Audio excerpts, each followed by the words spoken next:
قرآن کی نگاہ میں، یعنی میں کہنا یہ چاہ رہا ہوں کہ کتاب الہی میں اساس علم توحید ہے. موضوع ذرا سا نامانوس ہے لیکن میرے ساتھ چلتے رہنا، اس لیے کہ اب دامن وقت میں گنجائش بہت زیادہ نہیں ہے.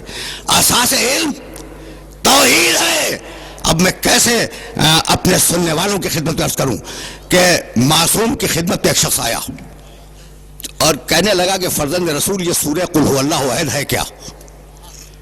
یہ سورہ قل هو اللہ احد یہ کیا ہے؟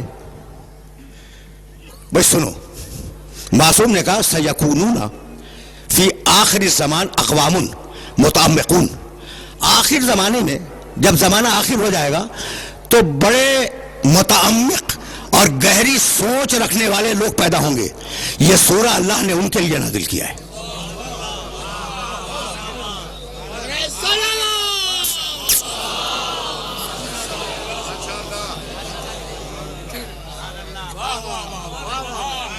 سیکونون فی آخر الزمان اقوام متعمقون، عمق میں جانے والے، گہرائی میں جانے والے جو لوگ ہوں گے آخر زمانے میں، اللہ نے یہ سورہ ان کے لیے نازل کیا.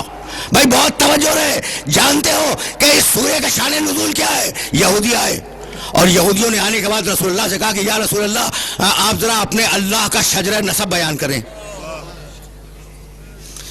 سنو اور جملوں کو یاد رکھنا، اس لیے کہ یہ جملے کام آئیں گے. مقام توحید پر روک کر کچھ تمہیں ہدیہ کرنا چاہ رہا ہوں میں. یا رسول اللہ آپ اپنے اللہ کا شجرہ نسب بیان کریں. شجرہ نسب جانتے ہو نا؟ فلاں فلاں کا بیٹا ہے، اس کا باپ تھا، اس کا دادا تھا، اس کا پردادا تھا، اس کو کہتے ہیں شجرہ نسب. تو آپ اپنے اللہ کا شجرہ نسب بیان کریں. یہ یہودیوں کے ذہن میں اللہ کے شجرہ نسب کا تصور کہاں سے آیا؟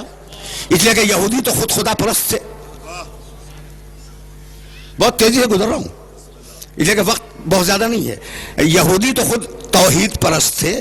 یہ ان کے ذہن میں شجرہ نسب کہاں سے آ گیا اللہ کا؟ تو اگر قدیم صنمیات کی کتابیں دیکھو، یہ صنمیات کا لفظ جو ہے نا، اس کا انگریزی ترجمہ ہے مائتھولوجی، یعنی کس قوم میں کون سے بت تھے، ان بتوں کا شجرہ کیا تھا، وہ کس دیوی کے پیٹ سے پیدا ہوئے، وہ کس دیوتا کے صلب سے نکلے. یعنی صنمیات ہندوستان کے ہوں یا صنمیات یونان کے، اس پر مستقل کتابیں پائی جاتی ہیں. ٹھیک ہے نا؟ تو مشرکین کے پاس دیوتاؤں کے شجرے تھے. سمجھ رہے ہو بات کو؟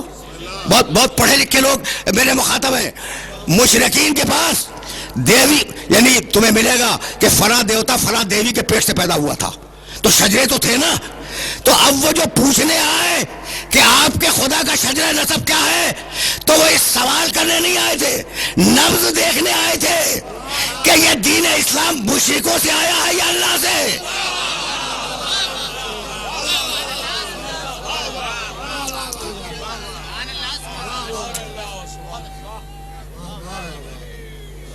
سمجھ رہے ہو؟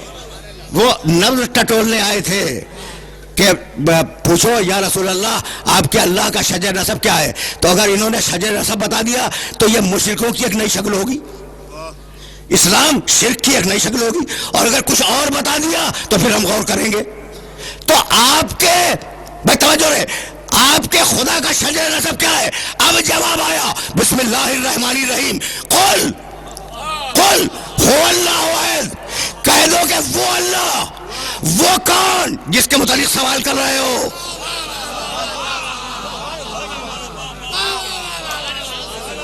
کوئی لفظ اللہ بے مصرف استعمال نہیں کرتا. کہہ دو کہ وہ اللہ ایک ہے. یہ وہ کون جس کے متعلق سوال کر رہے ہو وہ کیا ہے؟ قل هو اللہ احد، وہ احد ہے. اللہ الصمد، وہ صمد ہے. لم یلد، کسی کو اس نے پیدا نہیں کیا. لم یولد، کسی سے پیدا نہیں ہوا. لم یکن لہ کفوا احد، اس کا کوئی ہمسر، اس کی کوئی بیوی، اس کا کوئی شریک نہیں ہے. احد ہے، صمد ہے، لم یلد ہے، لم یولد ہے، لم یکن لہ کفوا احد ہے.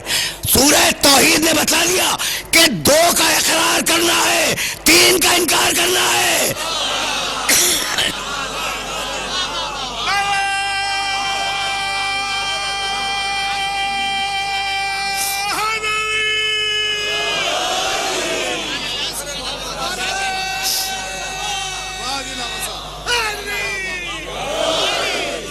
بہت بہت بہت سامنے کی بات ہے نا کہ قل هو اللہ احد اللہ الصمد، وہ احد ہے، وہ احد ہے، وہ صمد ہے، دو کا اقرار کرو.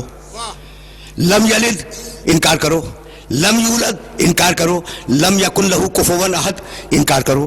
تو دو کا اقرار کرو اور تین صفتوں کا جو اس میں نہیں ہے ان کا انکار کر دو کہ یہ صفتیں اس میں نہیں پائی جاتی. لم یکن لہو کفوا احد، اس کا کوئی کفو نہیں ہے. کفو کے معنی کم از کم یہاں پر ہمسر کے ہیں، بیوی، کوئی بیوی نہیں ہے. جب بیوی نہیں ہے تو پھر اولاد بھی نہیں ہے. بھائی تصور خاندان کا پہلا تو یہیں سے پیدا ہوتا ہے کہ ایک باپ ہو، ایک بیٹا ہو، ایک اس کی ماں ہو.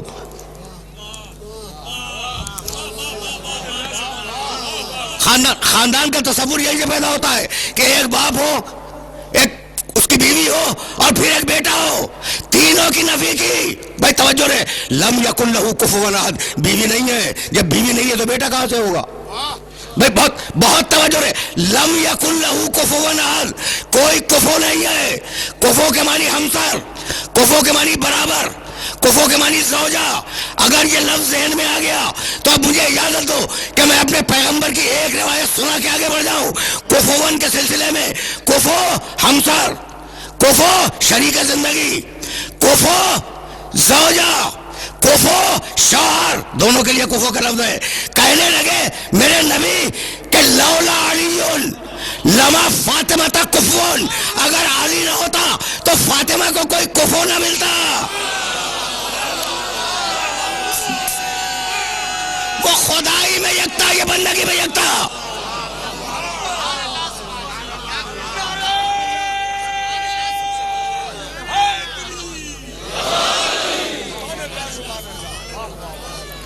وہ خدائی میں یکتا ہے، یہ بندگی میں یکتا ہو جاتی اگر اسے کفو نہ ملتا. بھائی عجیب و غریب مرحلہ فکر ہے، اور اس مرحلہ فکر پر تمہیں روکوں گا نہیں. تو اب یہودیوں کو جواب مل گیا کہ اس خدا کا کوئی خاندان نہیں ہے، اس خدا کا کوئی رشتہ دار دنیا میں پایا نہیں جاتا. یہ خدا کسی کا بیٹا نہیں ہے، یہ خدا کسی کا باپ نہیں ہے، خدا ہے مجرد. تو اب کیسے پتا چلے کہ یہ خدا ہے کون؟ کہا کہ اب ہم اپنی نشانیاں دکھلائیں گے. دیکھو سلسلہ فکر مسلسل ہے، ہم اپنی نشانیاں دکھلائیں گے. اور اب قرآن مجید نے بار بار نشانیوں کا سلسلہ بیان کیا، مسلسل نشانیاں بتائیں. ہر سورے میں جو سورہ تیوان ہیں، جو لمبے لمبے سورے ہیں نا، اس میں مسلسل اپنی نشانیاں بتاتا چلا. کہنے لگا خلق الانعام لکم فیہا دفء ومنافع ومنہا تاکلون ولکم فیہا جمال حین تریحون وحین تسرحون وتحمل اثقالکم الی بلد لم تکونوا بالغیہ الا بشق الانفس ان ربکم لرؤوف رحیم والخیل والبغال والحمیر لترکبوها وزینۃ ویخلق ما لا تعلمون. تم ہماری نشانی ہو. سنتے جاؤ، اب میرے پاس وقت نہیں ہے کہ میں پوری تفصیل سے ترجمہ کروں. تم ہماری نشانی ہو، جن سواریوں پہ چلتے ہو وہ ہماری نشانیاں ہیں. ہم نے تمہیں اونٹ دیا، نشانی ہے. گھوڑا دیا، نشانی ہے. خچر دیے، نشانی ہے. ہم نے سواری کے لیے گدھے دیے، یہ نشانی ہے. بھائی کہاں تک تمہیں نشانیاں گنواؤں؟ ينبت لكم به الزرع والزيتون والنخيل والعناب ومن كل الثمرات ان في ذلك لآية لقوم يذكرون. بھائی عجیب بات ہے، ہم نے تمہیں کھیتیاں دی، ہم نے تمہیں پھل دیے، ہم نے تمہیں پھول دیے. یہ نشانیاں ہیں ان لوگوں کے لیے جو ذکر سے کام لیتے ہیں، جو فکر سے کام لیتے ہیں. الذی سخر لکم اللیل والنہار والشمس والقمر والنجوم مسخرات بامرہ ان فی ذلک لآیات لقوم یعقلون. ہم نے سورج کو تمہارے لیے مسخر کیا، چاند کو تمہارے لیے مسخر کیا، زمین کو تمہارے لیے مسخر کیا، آسمان کو تمہارے لیے مسخر کیا، ستارے اپنے کنٹرول میں رکھے. ہم نے اس میں نشانیاں رکھی ہیں ان لوگوں کے لیے جو عقل سے کام لیتے ہیں. الم ترو ان اللہ. بھائی اگر ان آیات کو ذہن میں محفوظ رکھ سکو تو محفوظ رکھتے چلے جاؤ. اس سے پہلے کی ایک آیت پڑھ دوں. وَأَوْحَىٰ رَبُّكَ إِلَى النَّحْلِ أَنِ اتَّخِذِي مِنَ الْجِبَالِ بُيُوتًا وَمِنَ الشَّجَرِ وَمِمَّا يَعْرِشُونَ ثُمَّ كُلِي مِنْ كُلِّ الثَّمَرَاتِ فَاسْلُكِي سُبُلَ رَبِّكِ ذُلُلًا يَخْرُجُ مِنْ بُطُونِهَا شَرَابٌ مُخْتَلِفٌ أَلْوَانُهُ فِيهِ شِفَاءٌ لِلنَّاسِ إِنَّ فِي ذَلِكَ لَآيَةً لِقَوْمٍ يَتَفَكَّرُونَ. ہر پھول سے لے، شہد کی مکھی ہر پھول سے لے، ہر پھول سے رکھ لے، لیکن جو شہد بنے وہ شفا ہو.